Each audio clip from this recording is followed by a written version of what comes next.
Kids don't know they can't get better. They don't know that it's okay to be uncomfortable. Like, it is okay to be uncomfortable when you're learning. And they're just so believing that change is possible. Hope is boundless with them. And so I just love that. And I love showing family solutions.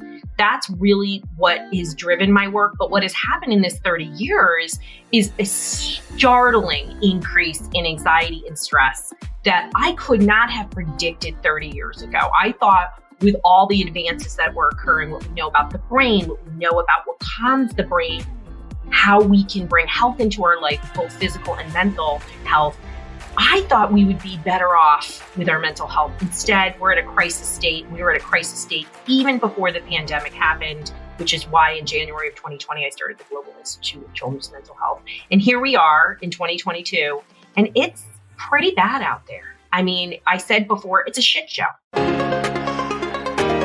This is Impact, the podcast where we explore entrepreneurship, mindset, and health to provide you with the ingredients for an unregrettable version of your life story. When I was first pulling together the different themes that we were going to examine over the course of our first 6 to 9 months of the Impact podcast, I wasn't sure how I wanted to fit kids into the conversation. I recognize that not everyone in our audience has children. Not everyone identifies as a parent. Not everyone has young children. We're all at different phases of our lives. But here's why I decided to include it, not as one-off episodes, but as a series, is because I'm probably biased as a parent. I really believe that collectively as a society, we have a responsibility to acknowledge where children are at. I sat with my husband, who himself is trained in pediatrics, trained as a traditional medical doctor, and myself, obviously, as a naturopathic doctor. And we were sitting a few evenings ago watching TV, and we were watching Dear Evan Hansen. And there was this scene, we'd seen the play, we knew the story, but there's a scene where these two characters are walking through, Evan and this other character are walking through the park. And where they are finding common ground as teenagers is in comparison of the medications they are taking to cope with their stress. There was medications for anxiety. There were medications for depression. There were medications to manage focus. And while we both cognitively knew that this was the reality for so many kids, it struck us both in that moment. We looked at each other just so sad and stuck in the severity of the situation, the normalization of this situation. I called to attention in this interview that I'm about to share with all of you today, this idea that we are normalizing a mental health crisis. And as part of that journey to normalization, we as adults frequently take a stance. Well, I did this when I was a kid and I was okay. And I'm going to take a stance against that statement. I'm going to take a stance against it for a few different reasons. One, our kids today, and I mean our kids as a society, our kids are facing things that they have never had to face before. They are facing the pandemic without all of the lifelong tools and opportunities that we have faced and had access to as adults. But they are also facing unprecedented levels of pressure on social media and in school, with increasingly diminished resources. This is something we all need to be aware of. These kids are the ones who are going to be making decisions on our behalf as we age. We need to ensure that we support them so that they become the best versions of themselves. This idea that while we did it, we were fine is rooted in a lack of acknowledgement towards this idea that we are in fact not okay. 30 to 40% of adults themselves are medicating to manage their own mental health. And while yes, there can be discrepancies in brain biochemistry and moments where that medication is required, in my clinical experience, that is the rarity, not the norm. We don't provide ourselves with tools. We don't set ourselves up for success. We normalize evening wine when we should be normalizing access to other types of tools and the need for daily acknowledgement and recovery from our own mental health needs. Now, I am not meaning for this introduction to turn into a diatribe. We have all heard this before. We have a mental health crisis on our hands, but somehow that mental health crisis is always for somebody else. And what I'm pointing out today is it's actually related to all of us. All of us have a need to support our mental health, just like all of us have a need to support our cardiovascular system or to eat vegetables. It's part of day-to-day life. And none of us have been immune to the stress that has occurred in the globe and is continuing around the world today. And so my guest today, Dr. Roseann Capana-Hodge, she and we've just solved all the world's problems in this particular interview. We've taken a heavy topic and we've made it light and fun. In fact, that is kind of the only way Dr. Ro shows up. Dr. Roseann is a mental health trailblazer, founder of the Global Institute of Children's Mental Health, and Dr. Roseann and Associates. She is changing the way we view and treat children's mental health. Forbes magazine called her a thought leader in children's mental health.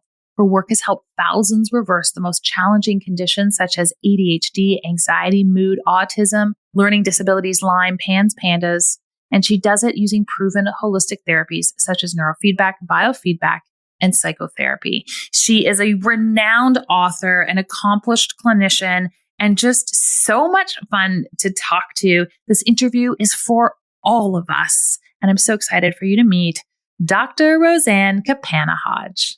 Dr. Roseann Capana-Hodge, welcome to the Impact Podcast. Well, I'm so excited to spend time with you, Dr. Megan. I think you are an amazing human being in so many ways. So I've been looking forward to this conversation.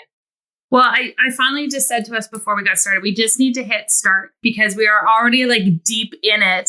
And I feel like people have missed out on some solid gold. But I invited you to have this conversation because I want to talk about kids, and I want to talk about kids' mental health, and I want to talk about solutions for where kids are at that we can hand back to parents. And one of the elements of the conversation we were having before I hit record is how we have inadvertently outsourced this to professionals, to schools, to anybody but ourselves. And I don't think it's because we don't want to deal with it. I think it's because we don't know how to deal with it as parents. And so I can't think of anyone better to facilitate this conversation than you. And before we jump into it, can you just share with my audience a little bit about your story? Why is this the work that you are doing in the world, and why are you so passionate about it? Yeah. I mean, there's so many reasons why I do this work. And, really, how did I even decide that I wanted to be, a psychologist, a therapist, and really trying to change mental health? It actually started when I was 5. I was asked by my mother's friend, Angela, what I wanted to be. And out of my mouth came, I wanted to be a psychiatrist. And then along the way, I realized that's somebody who does medication. And I really wanted to help people through talking and helping them make behavioral changes. And I really fell in love working with kids. Kids don't know they can't get better. They don't know that it's okay to be uncomfortable. It is okay to be uncomfortable when you're learning. And they're just so believing that change is possible. Hope is boundless with them. And so I just love that. And I love showing family solutions.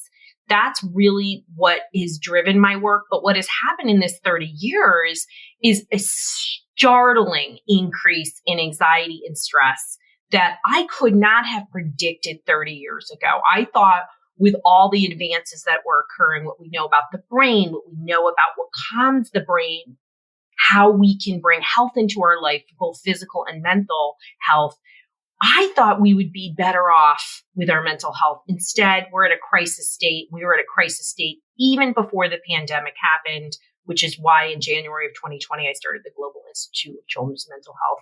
And here we are in 2022, and it's pretty bad out there. I mean, I said before, it's a shit show. And I agree with you. I think parents don't want to outsource.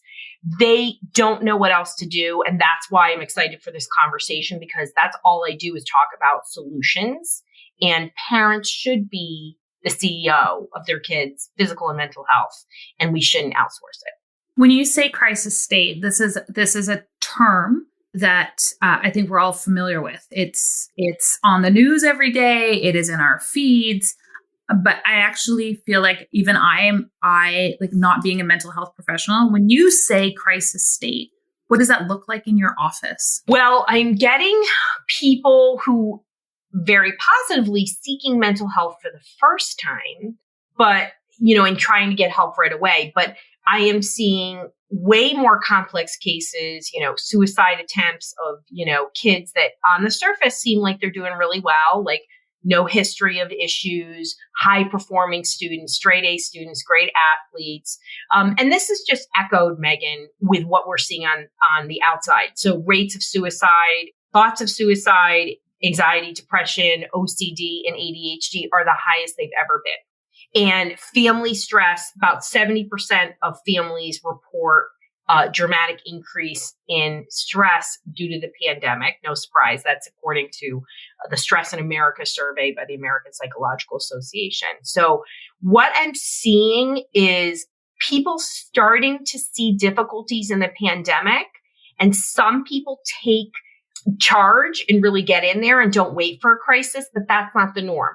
What I'm seeing is, oh my gosh, the signs of stress were there. Difficulty sleeping, change in behavior, lots of gastrointestinal stuff, not eating or overeating, tearfulness, avoidance. They're seeing little signs, but because the child is keeping up with academics, they sort of dismiss it. There's an incongruence because they're like, well, the school would be calling me, or, oh, they'd be failing. That's not what mental health looks like. Mental health isn't falling apart. That's a crisis. And so I'm just getting people where it's sort of like driving up the one-way road. You're like, how does somebody do that? Well, in your brain, you say, I couldn't have driven up here. That can't be. And you sort of, ignore the signs. And it's a subconscious thing. Nobody's doing this on purpose. And you might ask your kid, are you depressed? And your kid says no. Well, they might not even understand what they're feeling. They don't know what that means. They don't know what it means. Yeah. And they think, well, they're a straight A student. But if you're not a family like, my family, we don't just talk about emotions and feelings.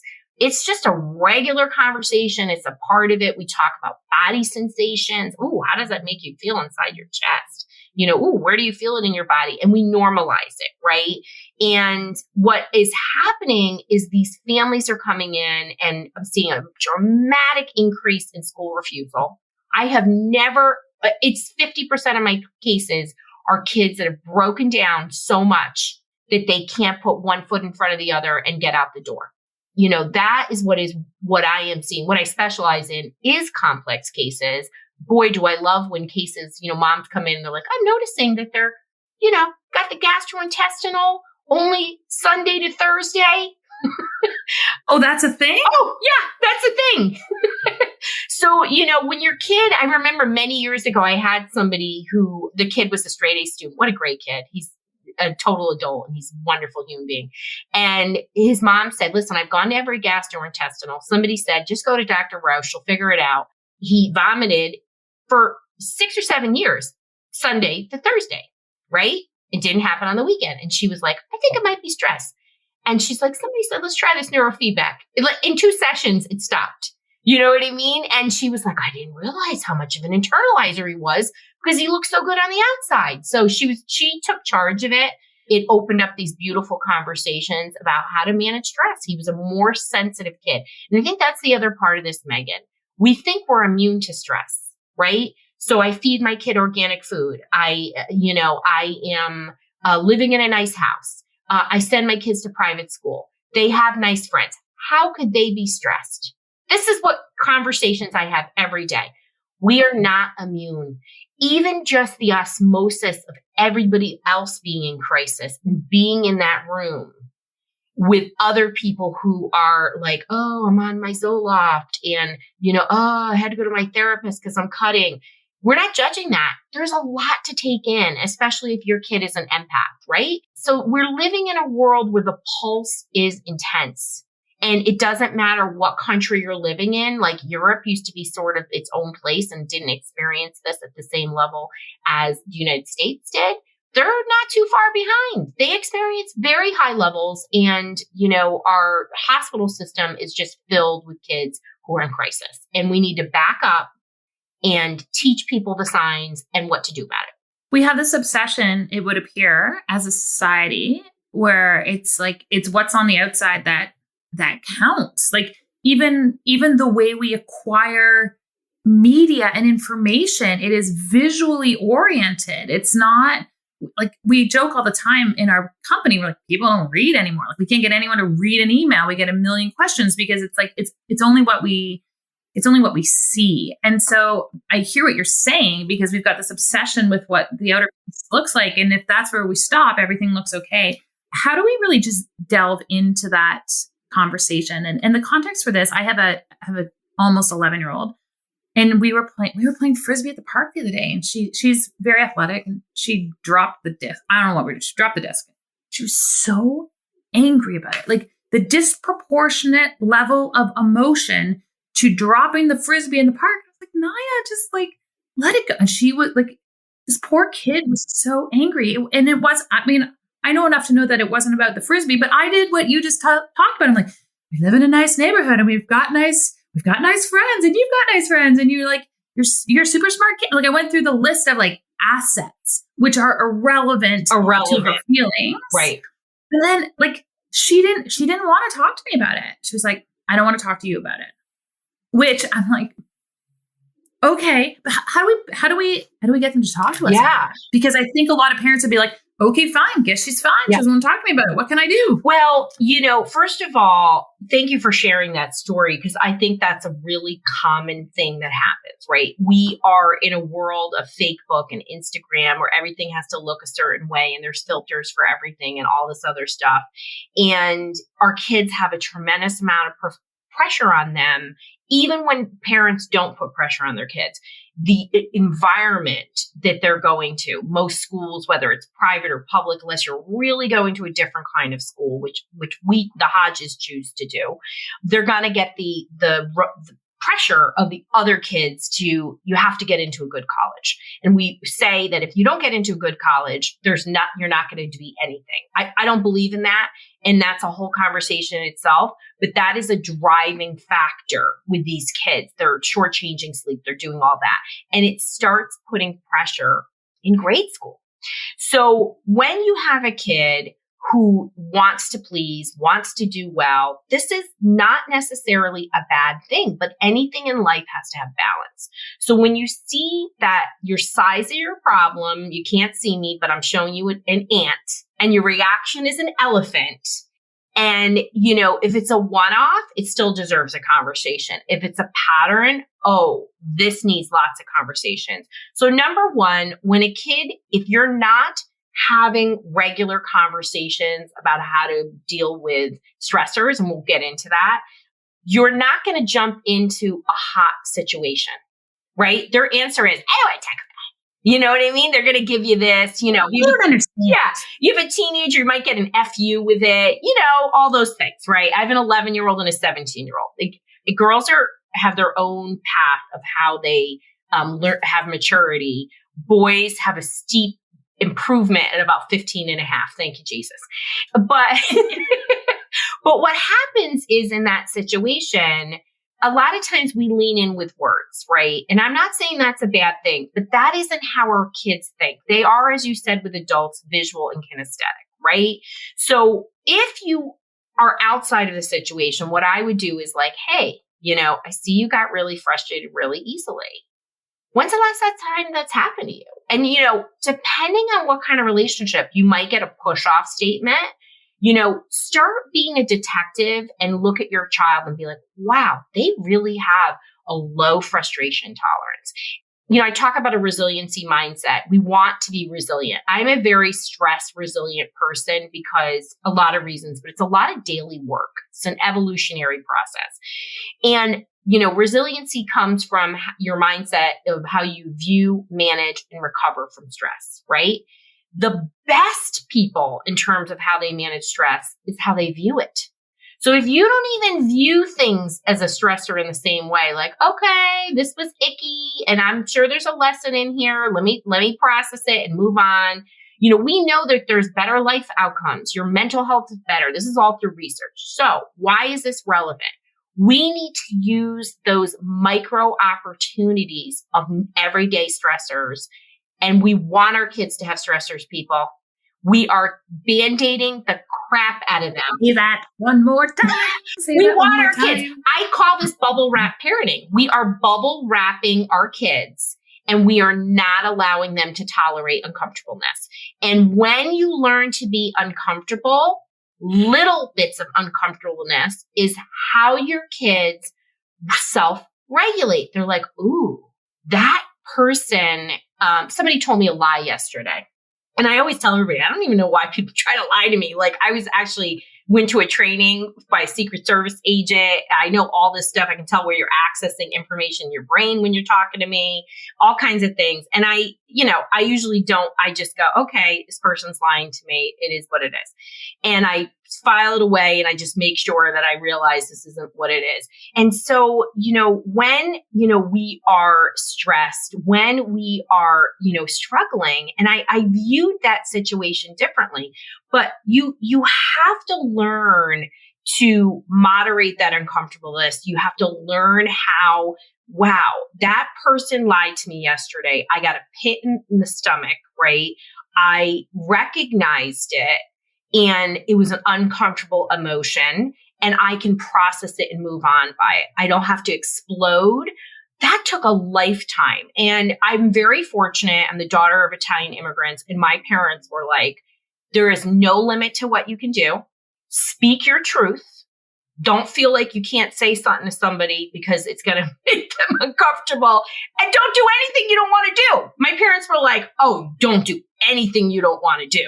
And it was awesome because here I was, if you can imagine a little Roseann, Megan. This is how I was. I'm imagining right now.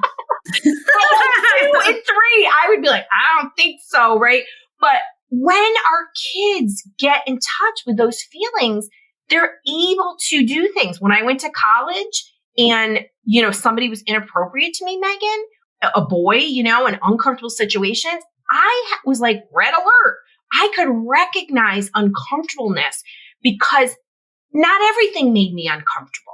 So we have to have those micro opportunities to learn how to tolerate it. So your kids shouldn't overreact, but they should react strongly when it's appropriate. The problem is our kids are like, I can't believe this. I'm not on the varsity team. Okay, did you do the work? Is there an expectation? So how does this prepare you to deal with life? It teaches you to have normal expectations. It teaches you to recognize stressors. It teaches you to be a good decision maker when your parents are not around. And let me tell you, we want our kids to be thinkers and decision makers when we're not around. And in that moment with your daughter, absolutely, that's what most people do. You're like, where the hell did that come from? But we don't know where that came from. We don't know if it's inadequacy, how she's feeling. We don't know if 3 days before some little snotbag girl said something to her at recess. We don't know where it came from. But when you're opening up those doors, you're having the conversations. And I like to say things like, how could you have handled that differently? There's no shame in that. We never want to shame. We never want to blame. We want our kids to think about how they can cope, how they can problem solve with that situation. And that is really that key to mental health, is building the resiliency through coping and letting them mess up. And it's painful to watch your kids mess up, but they need it. It is so painful. I watched my 8-year-old a few weeks ago in a swim meet. She was anchoring the race for the relay and she missed the wall on her turn. And you could just feel her devastation afterwards, letting her team down.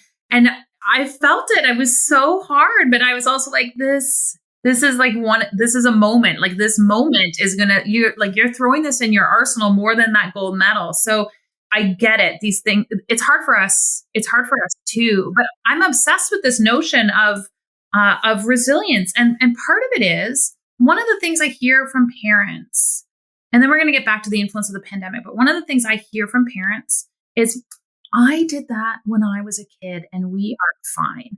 And I called that out a little while ago because I was like, guys, I don't think we're fine. I think 30% of you are on antidepressants and medicated to get through the day. Can we please can we just maybe have a working definition of fine? I actually think we all have the inherent capacity to feel way better than we do. This resilience piece, I see this I see it in the clinicians I work with. I see it in my friends. I see it in my kids. Like, I feel like if we can master resilience, we can master just about anything. Amen. Question here. I need to throw that on the table, that this is like a foundational piece of this conversation, that we all need to increase this. And resiliency isn't something you just get. It's something you build. Yeah, you're not born with it. You're not born. Some people are glass half full temperament. Yeah. You are glass half full. I am a glass half full. Yeah. So am I. Yeah. And I have two boys. One's a glass half empty and one's a glass half full. Right. Right. And the glass half full is 1,000 times easier to parent. Yeah. And his older brother, I remember John Carlos, a younger one, he would be giving advice. He could barely speak to his older brother about how to manage something. And I was like, well, they're both getting it, and it took a lot longer for Max to absorb it. And he is, he has chronic Lyme and PANS and stuff, and he's doing great. And when it all started to come together, I was like, oh, thank God my husband and I tag team it and we did it. Nobody's immune from this. Okay. And it takes work. So the temperament is a part of it, but you can learn to become a glass half full. And you bring up the point that people have their own stuff. And, it's so fascinating when Clubhouse came out, it was really hot. And in the very, very beginning, of course, I was right there and I was listening to it, and you were listening to these very famous people, big entrepreneurs. And what were they talking about? Mental health and stress. And, if you don't have mental health, if you don't have confidence in yourself, you have nothing. Mm-hmm. Nothing. Agreed. It doesn't matter if you have a Tesla in a 5-bedroom house. It doesn't matter, because that inner voice, of course, I'm in this mastermind, and I was actually in shock that the first time I went to the mastermind, that the first day was all about belief in yourself and belief that you could earn the money, and that belief that you deserve to be there. I literally was like, these are a bunch of physicians. It was shocking to me. And I know that I have a gift that my parents were like, you can do anything, you can be anything, you got to work. And I just didn't know that there was a limit on things, right? I knew when I went into college and people would make, statements that were totally like, oh, a woman can't do that. Or they'd come to my house and say, what does your husband do? That's my favorite. And I'd be like, oh, Dr. Roseann, for Christ's sake. But, the limiting beliefs in what we do come from a lot of things. And so we are the role model, not in what we say and what we do for our children. Mm-hmm. Okay. So we have to take care of ourselves. We have to be kind to ourselves. We have to be good managers of stress. We have to have resilience, because that is how we share our calm. That is how we get the nervous system, the brain to regulate. And I use this as a battle cry for parents, particularly women, to really learn to get it together and take care of themselves and prioritize their own mental health. And that stress management and calming the brain is something you have to do every day. It doesn't have to be massaged every day, but it's got to be 10 minutes of dedicated time of powering your brain and body down, gratitude practices, prayer, biofeedback, neurofeedback, yoga. There's got to be a quietness to it. I was like, an intense spin class, but okay, also quietness. I get up at between 4 and 5 a.m. and do cardio and stuff in the morning. And that's not my quiet time. That's not, it's what I need to really get my day in. Plus, that's the only damn time I can work out. that I need a routine. But we have to make that part of our day. Where's my 10 minutes? Where is that time? And I say 10 minutes because we know through research, that's sort of the bare minimum, right? We can do that. And if you've got 6 kids, you can carve out 10 minutes. Okay. Just don't make it in the bathroom. Go in the garage. So, or tell your kids you're going to the bathroom because then they'll all go over there. They'll all line up around the door. And then 10 minutes will go by. Mm-hmm. There's such a complexity. I also think we're overthinking mental health. I think that because we want to outsource, and I'm not saying that we shouldn't go to a therapist. I'm a licensed therapist. But what I'm saying is when you're driving up the one-way road, there are a lot of signs along the way. So we have to tend to that garden. We have to make sure that we're taking care of ourselves, we're taking care of their family, and it's not through things. It's through experiences. It's through joyful practices.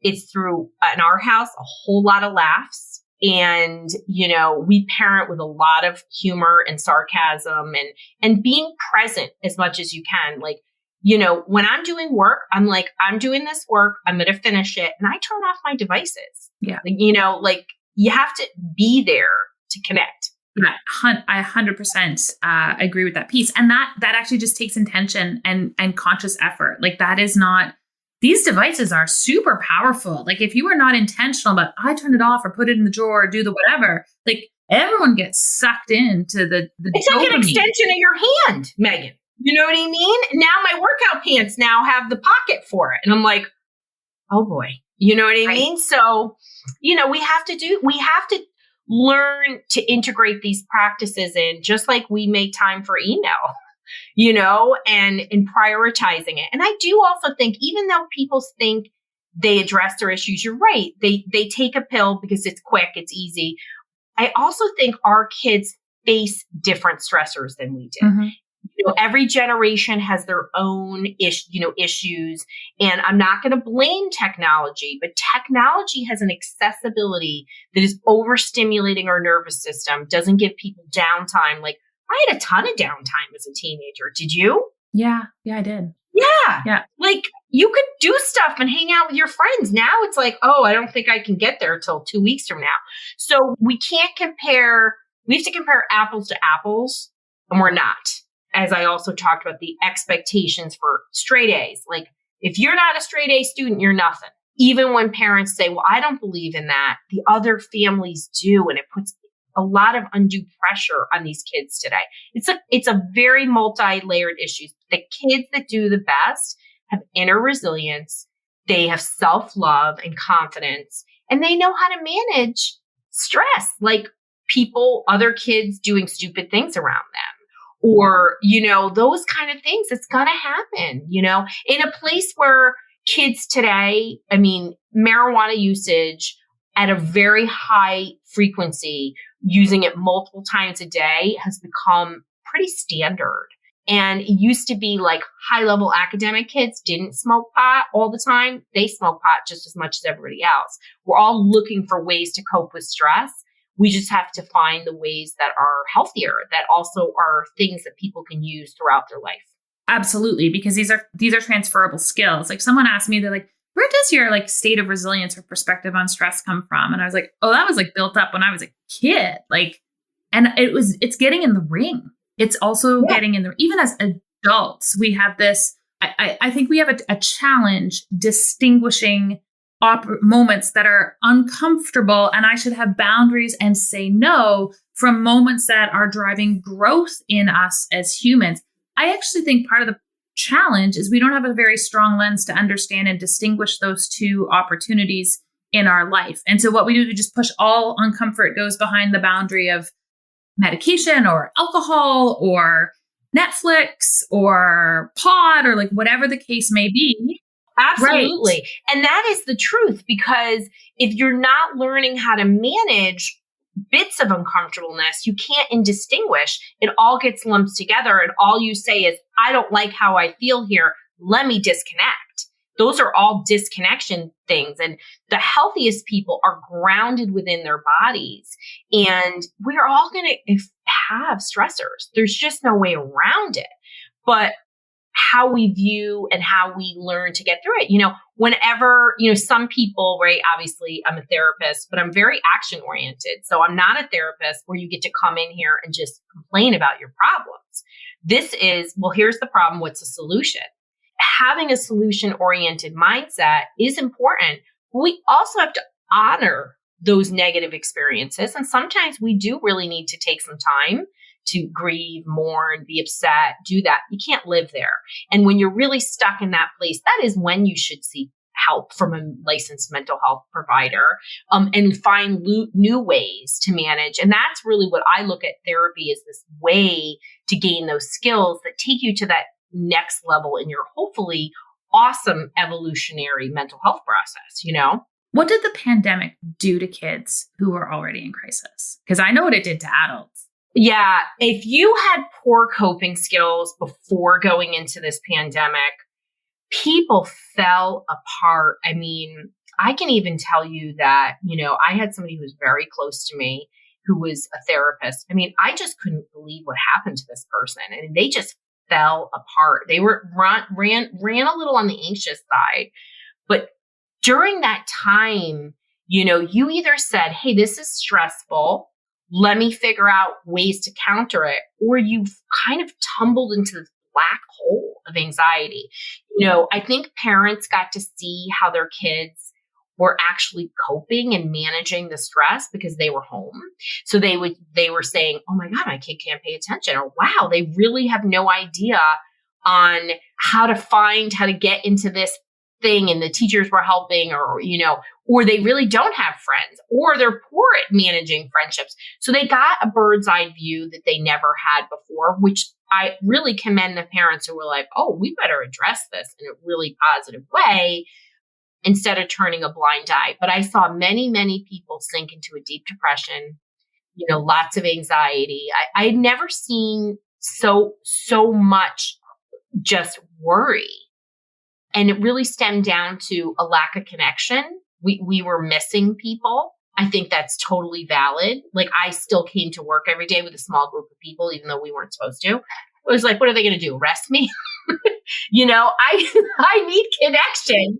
I honor your self-authorization, Dr. Rowe. Like, it is on point. I'm not saying that we didn't sneak a couple clients in. I'm not saying that but we definitely need, we need connection, right? And I think people got to see that. But I think you probably saw that, Megan, too. You saw people really just, some people thrived, and I think that's incredible. But I think there was a sadness that came over people, and the loss of control is very triggering for people. We benefit from structure and routine. I was on TV, like literally practically 3 times a week, talking about, what was happening to people's mental health. And, the more that we feel a sense of control, we know this through research, that you are more likely to be happy. So what can you do in your own life to give yourself control in a healthy way, that isn't negative, isn't going to infringe on other people? There's so many ways to do that. The control piece is actually really key. It's interesting because I was watching my own evolution and reaction to the pandemic, and I think I had a delayed state of frustration because I had this unfair advantage walking in, because I had such a strong working knowledge of health and how to protect myself. So I was like, I'm good. Like, I'm not succumbing to the anxiety around me and can make strong decisions for my family. But it was when decisions started to become imposed upon us that I was like, okay, now I have to catch the spiral, because I was like, you're literally stealing the control I've had this whole time. I was really aware of that transition and how it affected us. That was triggering for a lot of people, Megan. Yeah. Yeah. And certain places, you really had no choice. Like, you're not going to get out of your country. And my closest friend, Shelly, in New Zealand, is just able to get out of the country now 2.5 years later. It's challenging. It's really challenging, especially when we lived a life to this point where we were able to experience a level of freedom. I'm going to say took for granted in a very real way, not in an unintentional way. That was just a factor of how we got to live our lives. And so you remove that and you're like, but I'm the good kid being put in my room. It's triggering on a lot of levels. And not only were you put in your room, Megan, you were working from home. You're the teacher. and you're a sous chef, right? And your cleaning lady wasn't coming over. Mine still came over. And it was just Yeah. You need all the people. Yeah, but it was holding space for all of the responsibility. And it was more than the system. Our system certainly was set up to handle. Absolutely. And some people would, I saw more people walking and getting into nature. And that was pretty exciting that people use it as an opportunity to do some things that, were on their wish list and made time for it. And they fared the best. Yeah. It's just actually leaning into the quiet. So we're in acknowledgement that we have a mental health crisis in adults. It's global. 14% of people 10 to 18 across the globe have a mental health problem. That's across that's the globe. I mean, United States is very, very high. Like the numbers are startling that are coming out. And I think it's really important to acknowledge, because I have this obsession and bias. I assume everyone tries to opt themselves out of the conversation. So if we're talking about mental health, they're like, well, my child is not suicidal and my child is not this. And they're doing well. Like you mentioned, they're doing well in school. Therefore, I think we're good for now. So you guys carry on talking about this thing, and I'll wait till it bubbles to the surface. We have been like well entrenched and trained by our society to wait for crisis before we take action. And here's where I want to go with this. And I know it's something that we are both really passionate about. What do we need to do as the adults in the room, as the most authorized layer of society and with access to the most number of tools? What do we need to do today, all of us? I don't think anyone's immune from this conversation. So we can start to shift the trajectory of mental health for our kids and our grandkids and the children who are not even like in the purview at this point. Yeah. Well, I talk about generational mental wealth, right? So we're all worried about leaving our kids money. But, as we saw with Johnny Depp in Amber, we got to see. So glad you found a way to include them in the conversation. Right. It didn't matter how much money you have. It just allowed the mental health to really go to a whole other level. Right. So our gift is to give our kids that inner grace, that inner balance, that self-regulation, that not only even for themselves, I mean, again, that future generation, but you attract the right people. Everyone always is like, God, you married such a great guy. My husband will be like, yes, she did. I married my college sweetheart. We've been together just over 30 years, and we're like buds. It's disgusting how much I adore him, and really, truly, how well we are partners. And you never think your kid's going to have difficulties. And, I have one kid with PANS, another kid who's easy, but still has dyslexia and now recently diagnosed with scoliosis. But we're Team Hodge. We're getting to it.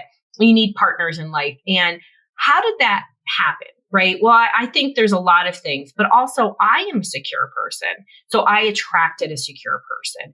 And we want our kids to have these beautiful lives. We don't think about the partners they're going to be with. We think about, are they going to be financially secure? But you want them to be emotionally secure. So it all starts at home. And it starts with conversations about, oh, wow, that was really stressful. But how did you get through it? Like, ooh, even my little guy is like, he doesn't want to be a therapist. He wants to get his PhD in engineering, according to his autobiography that he just wrote in 5th grade. But I was like, you do whatever you want, Giancarlo. So the first day back from the pandemic, he looked anxious, and he was, what does that look like? First of all, he doesn't walk, he skips. He's just a sunny kind of kid. And he was kind of wringing his hands, like classic what you think of. And he said, Mommy, I'm really worried about going back to school. I said, well, where do you feel the worry? And he said, I feel it all over. And I was like, okay. And I was like, do you have an idea why that worry is happening? And he said, I'm worried the kids aren't going to wear their masks because there are a bunch of new kids. And I said, okay, is it your responsibility to tell those kids? No. It was like, well, how can you manage that? And he was like, well, I could tell the teacher. I was like, okay.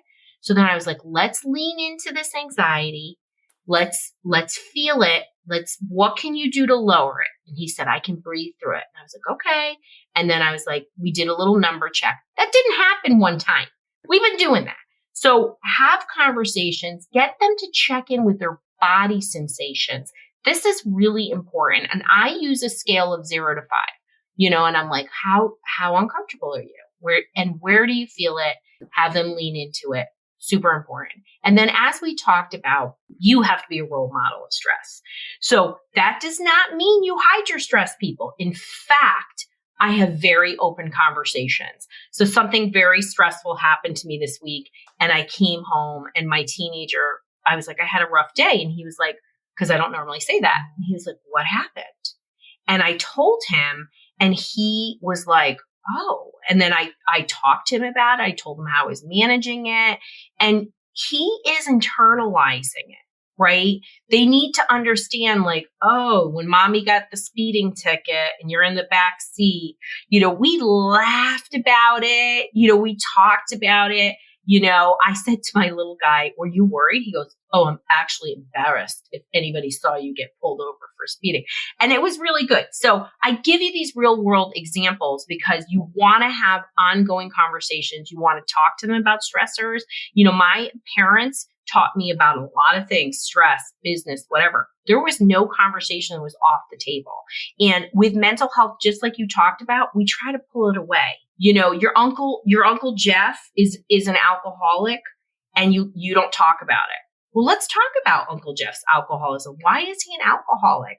Like, why do you think he is? How can we support him? What should he be doing instead of drinking?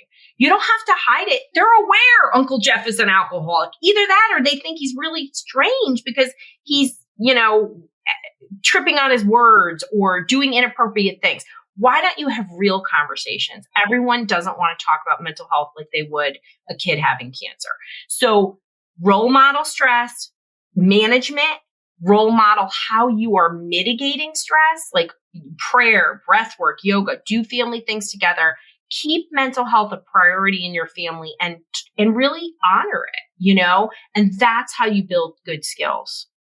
Yeah. And it starts with us. It starts with us dealing with our own stuff and learning those tools. And, we said it before, but I'm like wine every night while you're making dinner is not a mental health coping mechanism.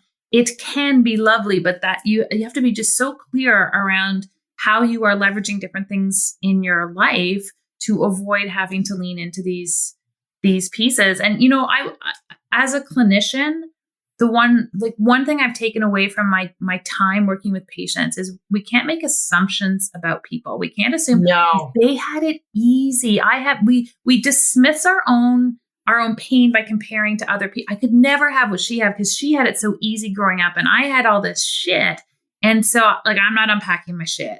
I'll just do the best I can. I can say, and I know you can say the same thing, having spoken to people of all socioeconomic backgrounds, of all races, people have a lot of stuff that you don't see. Like people with a ton of money had horrendous tragedy in their youth. And so this idea that we just kind of are like, well, I have different circumstances, therefore I'm not. No, like the real, I think what we're both talking about here is the real opportunity is for all of us to acknowledge that all of us have garbage that we could integrate differently, that will make us better leaders in our families and in our communities and in our businesses. And I just want to call that out because I don't want anyone to opt themselves out of this exercise. And that's really what it's going to take. And we all have stuff. It's what you do with it. I say it all the time. And I have the privilege of helping people every day who prioritize their mental health. It's like truly an honor.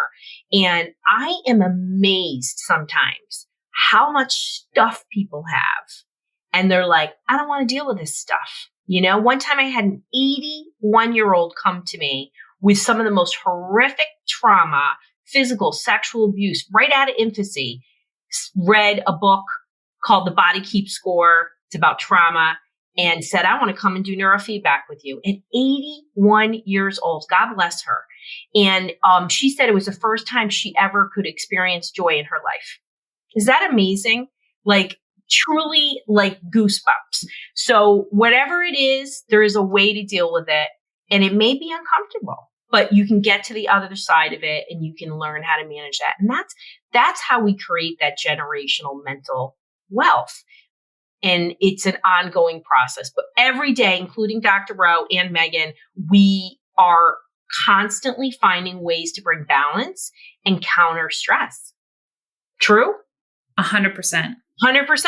Yeah. So I'm walking the walk. This isn't just talk. It's important.